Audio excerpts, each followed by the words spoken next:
အရေးကြီးတဲ့အလုပ်တစ်ခုကိုလုပ်ဖို့စိတ်ကူးထားပေမဲ့ဖုန်းလေး9မိနစ်လောက်သုံးမယ်ဆိုပြီးယူကြည့်လိုက်ရကနေသတိထားမိတဲ့အချိန်မှာ2နာရီလောက်ကုန်သွားတာမျိုးကြုံမှုကြပါလိမ့်မယ်။ပြီးရင်လောက်ရမယ့်အလုပ်ကိုဆက်လုပ်ဖို့လုံးဝအားရမရှိတော့ပဲပြင်းရည်သွားတတ်ပါတယ်။ဒါဟာလူတစ်ယောက်ကပြင်းရည်နေလို့မဟုတ်ပါဘူး။အုံနောက်ကိုဆိုရှယ်မီဒီယာတွေကပြန်ပေးဆွဲသွားလို့ဖြစ်ပါတယ်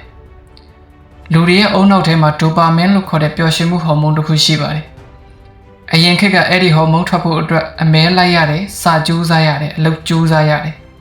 ဒါပေမဲ့ဒီနေ့ခေတ်မှာတော့လက်ညှိုးလေးတစ်ချက်ပုတ်ဆွဲလိုက်ရုံနဲ့ရည်စရာဗီဒီယိုတွေဂိမ်းတွေကနေအဲ့ဒီဒိုပါမင်းတွေကိုအလွယ်တကူအများကြီးရနေပါပြီဒါကိုချစ်ဒိုပါမင်းဈေးပေါ်တဲ့ပျော်ရွှင်မှုလို့ခေါ်ပါတယ်ဒီလိုအလွယ်တကူပျော်ရွှင်မှုတွေအများများလာတဲ့အခါအုံနောက်ကထုံထိုင်းသွားပြီးတကယ်ကြိုးစားအားထုတ်ရမယ့်အရာတွေကိုလုံးဝစိတ်ဝင်စားတော့ပါဘူးဒီပြဿနာကိုဖြေရှင်းဖို့တစ်ခုတည်းသောနည်းလမ်းကတော့အုံနောက်ကိုပြန်လဲ reset ချမဲ့ dopamine detox လုပ်ဖို့ပါပဲပထမအချက်အလွယ်တကူရတဲ့ပျော်ရွှင်မှုတွေကိုဖြတ်တော့ပါတစ်ပတ်မှာတစ်ရက်ဒါမှမဟုတ်တစ်နေ့ကိုအနည်းဆုံး4နာရီလောက်ဖုန်းကိုအဝေးမှာထားပါ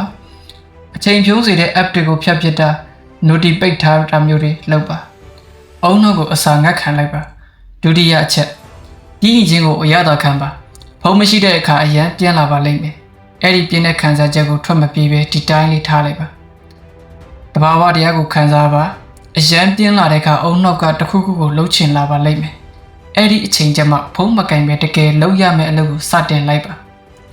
တတိယချက်ခက်ခဲတဲ့အရာတွေစီကနေပျော်ရွှင်မှုကိုရှာဖွေပါချစ်ဒိုပါမင်းအစားချွေးထွက်အောင်လေ့ကျင့်ခန်းလုပ်တာစာအုပ်ဖတ်တာခက်ခဲတဲ့အလုပ်တစ်ခုကိုပြီးမြောက်အောင်လုပ်တာတွေကနေရလာတဲ့တကယ်ဒိုပါမင်းနဲ့အစားထိုးပါဒါမှသာအလုပ်လုပ်ရတာတကယ်ပျော်ရွှင်လာပါလိမ့်မယ်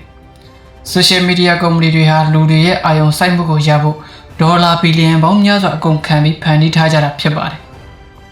သူတို့ရဲ့သားကောင်ဖြစ်မခံပါနဲ့အချိန်လေးအာရုံစိုက်နိုင်စွမ်းတွေဟာအဖိုးတန်ဆုံးပိုက်ဆိုင်မှုတွေဖြစ်ပါတယ်ဒီနေ့ပဲဖုန်းကိုခဏချထားလိုက်ပြီးကိုယ့်ဘဝကိုယ်တိုင်ပြန်လဲထိန်းချုပ်လိုက်ပါဒီနေ့ကစပြီးဒိုပါမင်းဒီတော့ကိုစတင်စမ်းသပ်ကြည့်မယ်ဆိုရင်လည်းကွန်မန့်မှာရေးခဲ့ပေးပါဦးဖုန်းဆွဲလန်းနေတဲ့တကယ်ချင်းတွေကိုလည်းဒီဗီဒီယိုကိုမျှဝေပေးလိုက်ပါဦးနော်